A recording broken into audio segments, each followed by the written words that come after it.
All right. Thank you so much for joining us. We are in the middle of the St. Jude Children's Research Hospital Radiothon. If you want to become a partner in hope at just $19 a month to help these kids. Hi, Damien's waving hi.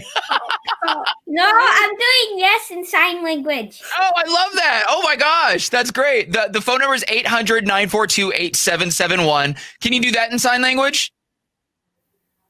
No. No? Okay. So this is Damien right here, and I'm sorry. The mother's name is Heather. Heather. Okay, so Damien and Heather, and Damien, you went to St. Jude, right? Yes. I love that. So how was your experience there? Because I know it's really not like any other hospital. It's I like it because all the when I first went there, I was kind of shy because I never knew anybody there. Yeah. And then I made some friends with doctors and some friends with other kids. Yeah. But most of them died. Oh my gosh. Did you I'm so sorry to hear that. I mean, that must be, terrible, but luckily you are still here because of St. Jude.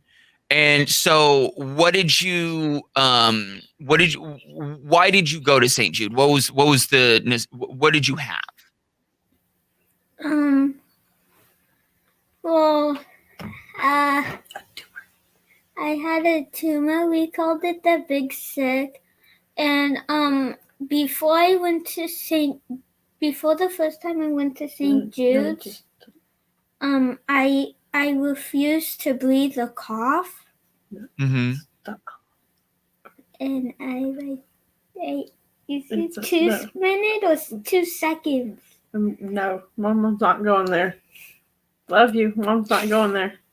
What? So, Heather, can you? So, what exactly did he have? He had a medulloblastoma. So he had it, which is common. I know it's gonna sound horrible, but it's common for kids under the age of 7. Okay. And it's one of the most common ones. And the unfortunate part is outside of St. Jude's, there's only 3 recognized subtypes of it.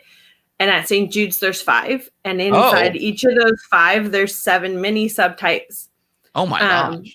So he got lucky enough to get pulled in to St. Jude's and go because he had one of the rare 5 and one of the rarest of the 7. And part of their study is to find out what gene for each of those subtypes and mini subtypes is causing the medulloblastoma to form. Right. So his tumor was at the base of his skull, top of his spinal cord, and it was the size of a pomegranate. Yeah. And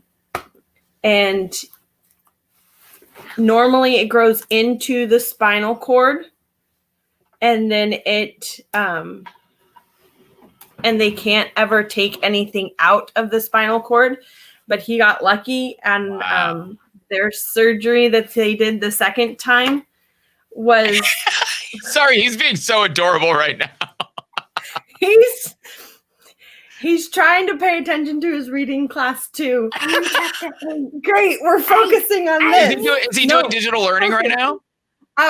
It's an extra learning course because it's part of the side effect of having 2 surgeries is that they basically cut all of the connections between his right and his left side brain that had grown. From when he was little. So he had to learn how to walk. He had to learn how to talk. He had to learn how to ride a bike, ride a scooter, balance. And balance is still an issue. But you're talking all those connections that kids connect and grow between the time they're born to the time that they're 5, 6 years old, and they continue to build on. They basically had to disconnect them to remove the tumor. Yeah. Yeah. So we had to remake all those connections and rebuild.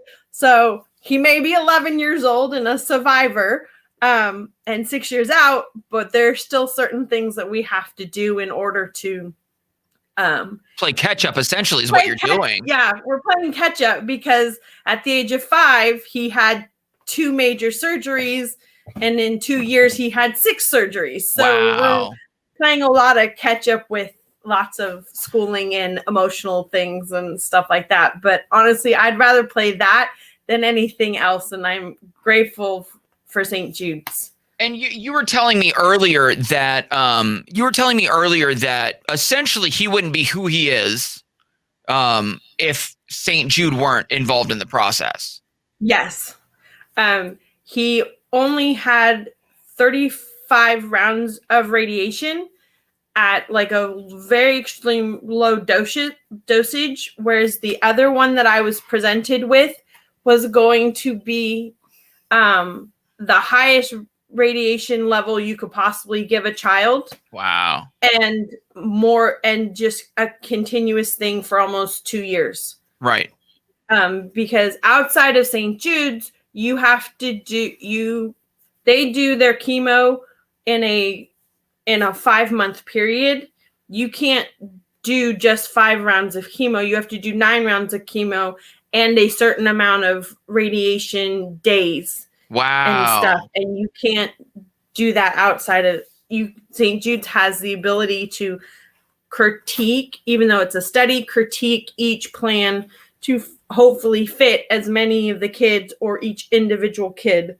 So his was an individual one because we, knock on wood, didn't get any of the 1% chance this could happen if you do the surgery. Right. Absolutely. Well, we're all absolutely excited that he's still around, and is he still going back to St. Jude for like follow-ups? Yes. So we for the first year we went back every 3 months, and then for 3 years after that we went every. We've been going every 6 months since. We have 2 more 6-month appointments, and then we'll go every year for the rest of his life. Okay. Oh, so wow. And all that is covered. You don't have to pay for any of that, right? No. I drive, or if I drive, I get reimbursed when I get there. If we fly, I just call and they make the arrangements. The housing's provided on campus through the Tri-Delta house. And then food's provided once you're there. And then if you're in treatment, you have gift cards. Grateful to Kroger. They donate grocery money, and so you have that. And the cafeteria is not expensive at all. Right.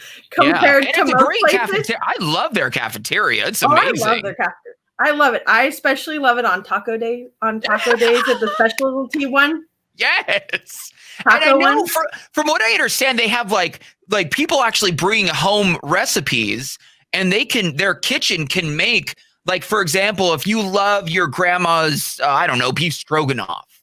From what I understand, they will actually make the children's grandma's beef stroganoff. Sorry, I'm telling him something that he's like, what? We didn't tell him this because, Sorry. I spilled a secret. Okay. However, if the kids are inpatient in the hospital, you order food, and they can order food up until 9:00 at night, and they can order ice cream, and they can order as many things as they want in a time period, which is good for them because after an hour of something being open, we have to throw it away. Absolutely. Because of germs and all of that fun stuff. So that was his favorite thing to do at 9:00 at like 8:30 at night, call for ice cream and a milkshake. So ice cream and a milkshake would come up. Or I love it. Pizza and a chocolate milkshake plus something else. His orders used to be interesting and weird, but whatever he wants. That's what I like, is like, as long as they're eating and stuff and they're happy. And St. Jude's does a really good job that it's a hospital, but it's so vibrant and happy with trying to make memories as best as they possibly can in a not so great situation. So the walls are covered in fun color. The patient's windows, when he was there at Christmas time, they drew Christmas scenes of different characters, cartoon characters. Halloween, each floor had their own theme. And so it would be completely decked out, and the nurses and everybody dressed up in that theme. Yes, Damien, what's up?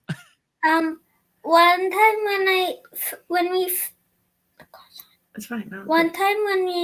when I first went there, we were staying at Target House, and for Easter I gotta go on an Easter hunt. Oh my God, I love it! And did you find the most eggs? No, not really. Oh. Well, at least did you find some? Yeah. Oh, good. I made 2 friends at Target House, but the younger one had cancer and he died. Oh, well, at least you brought joy to him. You brought joy to his life, because you seem like you are a bundle of joy, which I love. Isn't he? Is he, Heather? Is he a bundle of joy? Yeah. He is. He's full of spunk. He said, All right, well, I'm going to let you guys go, but thank you so much for joining us. And hopefully his story inspired some people to be partners in hope. It's just $19 a month. You get this really cool We Won't Stop t-shirt, so you get to sport that you are helping kids like Damien. And again, you covered their hotel, they covered your travel expense, the food when you're there, and follow-ups every year for the rest of his life. So the number is 800-942-8771. Any last things you guys want to say? Nah. You guys. So we like St. Jude. I love him. I'm sure you are grateful every single day that St. Jude kept him on this earth. Oh yeah, very grateful. Absolutely. I'm part of the Three Musketeers. I want to do this again, but stay longer this time. You know what? Absolutely. I'm sorry, because we're in the middle of everything, so I'm sad that I do have to go. But it was an amazing time. Thank you, Damien, so much for hanging with me and telling your story. You're welcome. You're welcome. All right, guys, have a wonderful day. Okay. You too. Bye-bye. Bye.